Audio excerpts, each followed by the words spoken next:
पाकिस्तान के star batsman Babar Azam के बारे में एक बड़ी इंपॉर्टेंट खबर सामने आई है, वो मैं आपसे शेयर करता हूँ। देखें, एक बड़ी मशहूर बात है बैटिंग के बारे में बोली जाती है कि जब आप फॉर्म में होते हैं तो आपका बैट बॉल पे नहीं जा रहा होता, बल्कि जो बॉल है वो खुद ही आपके बैट पे आ रही होती है। अब जाहिर है इसका मतलब ऐसा नहीं है कि बॉल खुद ही आ रही होती है, बल्कि बैट्समैन की जो बॉडी मूवमेंट है वो इतनी प्रिसाइज होती है कि आप बिल्कुल बॉल की लाइन में होते हो तो बॉल खुद ही आके आपके बैट से टकराती है, क्योंकि आप खुद जो गेंद की लाइन में आप आ चुके होते हो। तो ये आपकी जो बॉडी एडजस्टमेंट है, ये आपकी बेसिकली फॉर्म को जाहिर करती है, जिसके लिए हम वर्ड फॉर्म यूज करते हैं। और जब आप आउट ऑफ फॉर्म होते हो तो क्या होता है कि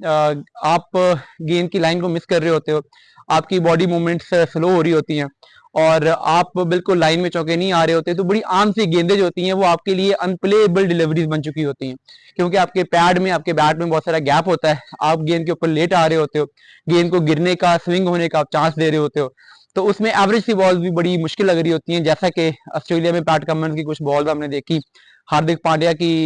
हमने बॉल देखी पिछले एशिया कप में, तो बाबर आजम के साथ ये चीज हो रही है। बड़ी एवरेज सी गेंदें वो मिस कर रहे हैं और जब वो गेंद गिरती है, अपनी ट्रैजेक्टरी लेती है, तो हमें ये लगता है कि ये बहुत ही अनप्लेएबल बॉल थी। हालांकि वो अनप्लेएबल इसलिए होती है कि बाबर आजम उसकी लाइन में नहीं आ रहे होते, उसके मुताबिक पे आपको एडजस्ट नहीं कर रहे होते।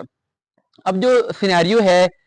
वो ये है कि पिछली 15 इनिंग्स में बाबर आजम ने कोई टेस्ट इनिंग्स में कोई बेहतर स्कोर नहीं किया। मुसलसल वो आउट ऑफ फॉर्म चल रहे हैं और इवन के जब आप 50 60 70 गेंदें खेल रहे हैं फिर भी आप गेंद को नहीं खेल पा रहे। और स्पिनर्स के बारे में कहा जाता है कि अगर आप स्पिनर को बैकफुट पे खेल रहे हैं, इसका मतलब है कि आप उनकी टर्न को समझ नहीं पा रहे, आप कंफ्यूज हैं कि ये बॉल टर्न होके बाहर जाएगी या अंदर आएगी, इसलिए आप उनको लेट खेल रहे हैं। और जब आप लेट खेल रहे हैं तो इसका मतलब है कि आप बॉलर के रहमो करम पे हैं, क्योंकि जब बॉल कई दफा टर्न होके इतना शार्प टर्न हो जाती है कि आप उसको खेल नहीं पाते। तो ये आपके डिफेंसिव माइंडसेट को शो करता है। अगर आप फोकस हैं, अगर आप बॉलर को रीड कर पा रहे हैं, तो आप बॉलर को हमेशा फ्रंट फुट पे खेलते हैं। तो बाबर आजम का स्पिनर्स के खिलाफ ये मसला चल रहा है कि वो उनको रीड नहीं कर पा रहे, ये काफी अरसे से ये मसला चल रहा है। तो अब बाबर आजम की ये जो एक इतनी बुरी बैटिंग फॉर्म है, इसके बाद जो टीम मैनेजमेंट है उन्होंने इस पर खासा सोचो विचार की है और सोचो विचार करके कुछ डिसीजन बाबर आजम के बारे में किए गए हैं और उन्हें ये बात कन्वे कर दी गई है।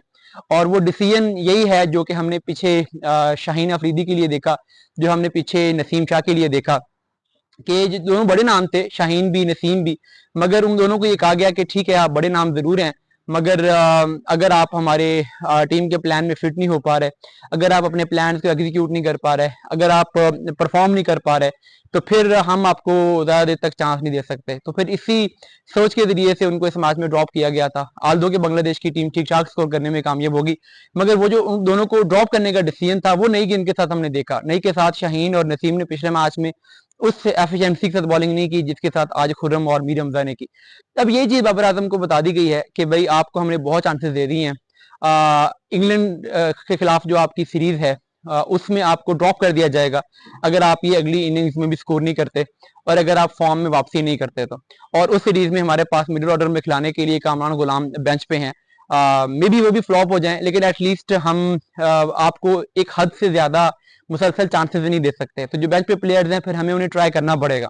तो बाबर आजम अब मुश्किल सिचुएशन से दो चार हैं, पिछली 15 इनिंग्स में स्कोर ना करने का जो उनके ऊपर प्रेशर है वो बहुत ज्यादा है और अब उनके लिए डू और डाई सिचुएशन आ गई है और जितना भी वो बड़ा नाम होंगे चाहे वो परफॉर्म नहीं करेंगे तो फिर वो ड्रॉप होना पड़ेगा। यही दुनिया भर का रिवाज है और पाकिस्तान पिछले कुछ अरसे में ही बड़े नाम का बोझ उठा के बहुत अरसे से फिर रहा है, मगर अब इन बड़े नामों का बोझ उतारने का फैसला हुआ है और ये फैसला लॉन्ग टर्म में पाकिस्तान के टीम कल्चर के लिए खासा बेहतर साबित